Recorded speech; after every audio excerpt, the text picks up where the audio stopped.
चर्चा और परिचर्चा।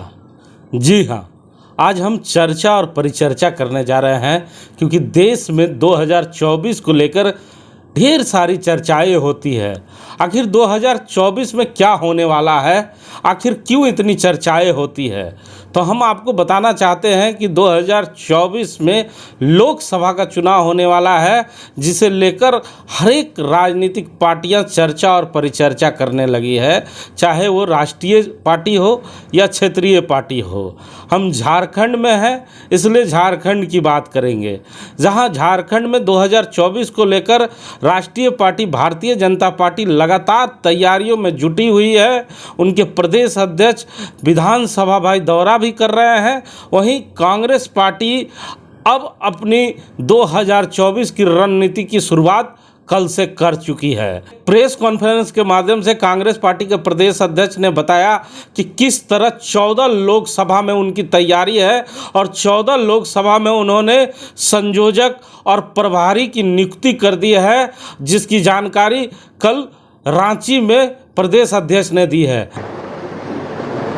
अभी जो झारखंड प्रदेश कांग्रेस कमेटी के उपाध्यक्षगण हैं, उनको कोई विशेष जिम्मेदारी नहीं थी, उन सभी लोगों को जिम्मेदारी दी गई है। साथ ही साथ जो सीनियर लीडर्स हैं उनको प्रभारी बनाया गया है और जो उपाध्यक्ष हैं और जो लोग हैं उनको संयोजक के तौर पे जिम्मेदारी दी जा रही है।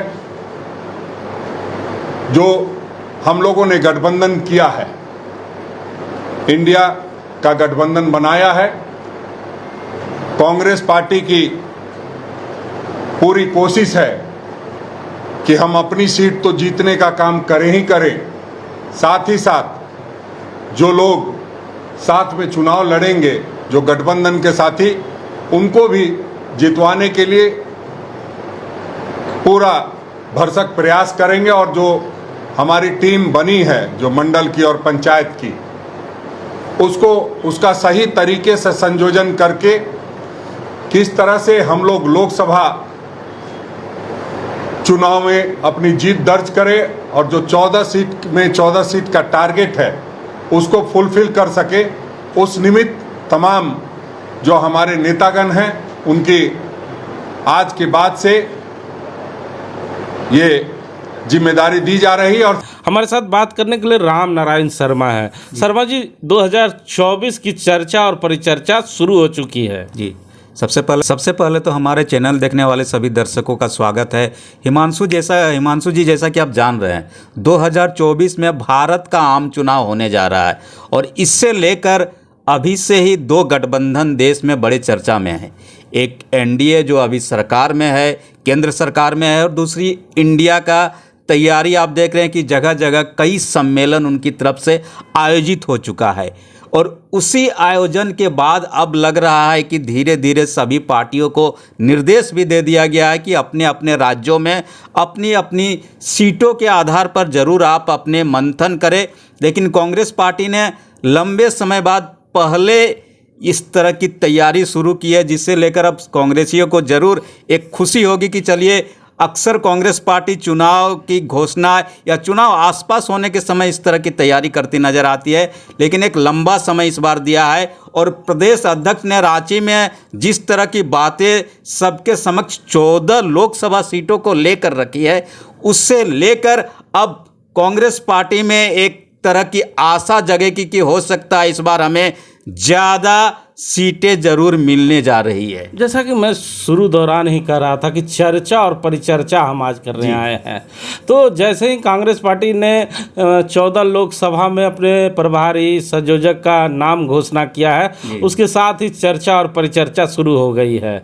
तो हम धनबाद लोकसभा में रहते हैं, इसलिए धनबाद लोकसभा पर चर्चा करेंगे। वो 3 नाम जो धनबाद लोकसभा के लिए चयनित किए गए हैं और जिसकी घोषणा की गई है, जैसे ही वो नाम आया बाहर, चर्चा और परिचर्चा शुरू हो गई। जी बिल्कुल, 3 नाम जिसको आप कह रहे हैं कि जिसकी सूची जारी की है संयोजक की, धनबाद लोकसभा को लेकर संयोजक बनाया गया है, जिनमें संयोजक का नाम अजय दुबे है, एक कद्दावर नेता है कांग्रेस पार्टी के। उनको इस बार जिम्मेदारी पहले से दे दी गई है कि आप धनबाद लोकसभा के संयोजक यानी कड़ी का काम करेंगे। एक एक चीज़ों को जोड़ने की जिम्मेदारी अजय दुबे को दे दी गई कांग्रेस पार्टी की तरफ से धनबाद लोकसभा को। वहीं दूसरी तरफ धनबाद लोकसभा को लेकर 2 प्रभारी भी बना दिए गए हिमांशु जी। एक है दिग्गज नेता और अभी कार्यकारी अध्यक्ष भी है कांग्रेस पार्टी में जलेश्वर महतो जी, और दूसरा जो नाम है मंत्री बन्ना गुप्ता का नाम है। वह भी अक्सर बेबाकी से कांग्रेस पार्टी की बातों को रखते हैं। तो इस प्रकार संयोजक के तौर पर अजय दुबे जी को धनबाद लोकसभा की जिम्मेदारी दी गई है। तो वहीं लोकसभा के प्रभारी के तौर पर जलेश्वर महतो और बन्ना गुप्ता को धनबाद की जिम्मेदारी तय कर दी है कांग्रेस पार्टी ने। अच्छा, इसीलिए मैं कह रहा हूँ कि चर्चा और परिचर्चा शुरू हो गई है शर्मा जी, क्योंकि ये जो 3 नाम है इसमें अजय दुबे का जो नाम है, अजय दुबे से धनबाद लोकसभा अच्छी तरह से वाकिफ है क्योंकि उन्होंने धनबाद लोकसभा से चुनाव लड़ा है, लोग जानते हैं उन्हें। जलेश्वर महतो को भी लोग जानते हैं क्योंकि बगल के ही विधानसभा से वो ताल्लुकात रखते हैं। लेकिन एक शख्स जिसकी चर्चा बराबर हुआ करती थी कि धनबाद लोकसभा से बन्ना गुप्ता का भी नाम कांग्रेस पार्टी आने वाले समय में अनाउंस कर सकती है। तो ये 3 नाम जो घोषणा हुई है और उसमें बन्ना गुप्ता का जो नाम आया है, उसके बाद चर्चा परिचर्चा शुरू हो गई है। जी बिल्कुल, आप इस समीकरण को अगर एक तरह से कहिए कि एक तरह से समीकरण सोचकर नामों की घोषणा कांग्रेस पार्टी की तरफ से की गई है लंबे समय के बाद। एक चेहरा जिसको आप देख रहे हैं संयोजक के तौर पर, पहले एक दफ़ा चुनाव भी धनबाद लोकसभा से लड़ चुके हैं अजय दुबे जी। अच्छी खासी पकड़ भी है लोगों में और केंद्रीय नेतृत्व में भी इनकी अच्छी पकड़ है। राजनेताओं के बीच भी इनके नाम को लेकर कहीं कोई विरोधाभास आपको देखने को नहीं मिलेगा। वहीं जो दूसरा नाम आप प्रभारी में बता रहे हैं जलेश्वर महतो जी का, वे एक कद्दावर नेता हैं और खासकर कहा जाता है कि जिस जाति फैक्टर को लेकर अभी झारखंड में एक बड़ा आंदोलन की सुगबुगाहट चल रही है, मुझे लगता है उस सुगबुगाहट को देखते हुए भी जलेश्वर महतो को आगे किया गया है प्रभारी के तौर पर। हालांकि बहुत मंजे हुए राजनेता हैं, झारखंड सरकार में मंत्री भी रह चुके हैं, कई दफ़ा विधायक भी रहे हैं, और ऐसे में उनके नाम को शायद लगता है कि जो आंदोलन झारखंड में चल रहा है उसको देखते हुए प्रभारी की जिम्मेदारी धनबाद लोकसभा से दी गई है। और जिस नाम की आप सबसे ज़्यादा चर्चा कर रहे हैं बन्ना गुप्ता जी की, मंत्री है, ये अक्सर कहा जाता था कि इनको धनबाद लोकसभा में कहीं ना कहीं कुछ न कुछ बड़ी जिम्मेदारी दी जाएगी। तो जी ये कह रहा था आपको कि इस तरह के फार्मूले हम लोग देखा करते थे। यहाँ एक क्षेत्रीय पार्टी थी आसू, जो इस तरह के फार्मूले हमेशा आजमाया करती थी। विधानसभा में जिसे संयोजक या प्रभारी बनाया जाता था, मान लिया जाता था कि अगले बार का वो प्रत्याशी होगा। तो कहीं इसी फार्मूले पे तो कांग्रेस पार्टी काम नहीं कर रही है। 3 लोगों को जो जगह जगह जिम्मेवारियां दी गई है और संभावित नाम तो नहीं हो सकते ये। नहीं, बिल्कुल, कांग्रेस पार्टी में अभी पहले ये एक प्रथा थी हिमांशु जी की, जिसको आप प्रभारी बना दिए। समझिए कि आने वाले समय में चुनाव की जिम्मेदारी उनको सिर पर ही बंधेगी। तो ऐसे लग रहा है कि एक तरह से कांग्रेस पार्टी ने एक तय कर दिया कि धनबाद में आप तीनों जाइए, मैदान में जाइए, लोगों के बीच जाइए, क्योंकि कई विधानसभा है, धनबाद लोकसभा में बड़ी जनसंख्या है और इस जनसंख्या के आधार पर आप मैदान में जाकर सबसे पहले क्या फीडबैक मिलता है इन तीनों का, इस फीडबैक को मुझे लगता है कांग्रेस पार्टी देखेगी और उसके बाद आने वाले चुनाव को लेकर कुछ ना कुछ तो जरूर तय करेगी इन तीनों नाम को लेकर धनबाद लोकसभा में। और आप जैसा कह रहे हैं कि प्रभारी और या संयोजक के नाम को अगर घोषणा कर दिए तो कुछ ना कुछ तो समझ कर ही किया गया, क्योंकि बहुत बड़े बड़े नेता भी धनबाद जिस तरह धनबाद बोकारो देखा जाता है, कांग्रेस पार्टियों में जो गुटबाजी चल रही है, इस गुटबाजी को भी लगता है समाप्त करने के लिए ये तीनों कुछ योजना बना सकते हैं। मैं वही बता रहा था कि जो आप देख रहे हैं कि कई बड़े नाम मैं आपको बता रहा था, धनबाद और बोकारो जो लोकसभा धनबाद लोकसभा का एरिया आता है उसमें कई बड़े नाम भी है, जिन्होंने लोगों को भी बताया कि हो सकता है इस बार इनका भी दावा बनेगा, इन्हें भी मौका मिलेगा।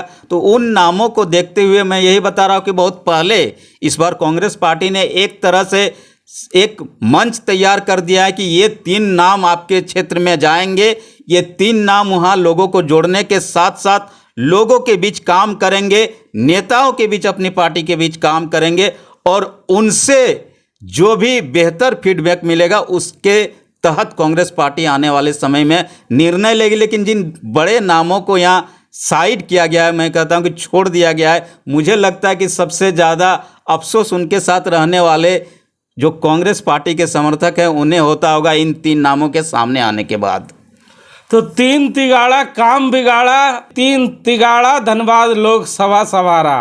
अब ये 3 तिगड़ी धनबाद लोकसभा को किस तरह संभालेगी, किस तरह जो कांग्रेसियों में वर्चस्व की लड़ाई है उस वर्चस्व को समाप्त करेगी, किस तरह धनबाद लोकसभा में तमाम रूठे कांग्रेसियों को मनाएगी, किस तरह पिछले 2 चुनाव से कांग्रेस पार्टी जो बुरी तरह से हारती चली आ रही है उस हार को जीत में बदलने का काम करेगी। ये तो आने वाला वक्त ही बताएगा जब ये 3 तिगड़ी धनबाद लोकसभा में बैठक लेने पहुंचेंगे, तभी पता चल पाएगा कि ये 3 तिगड़ी क्या गुल खिलाएंगे।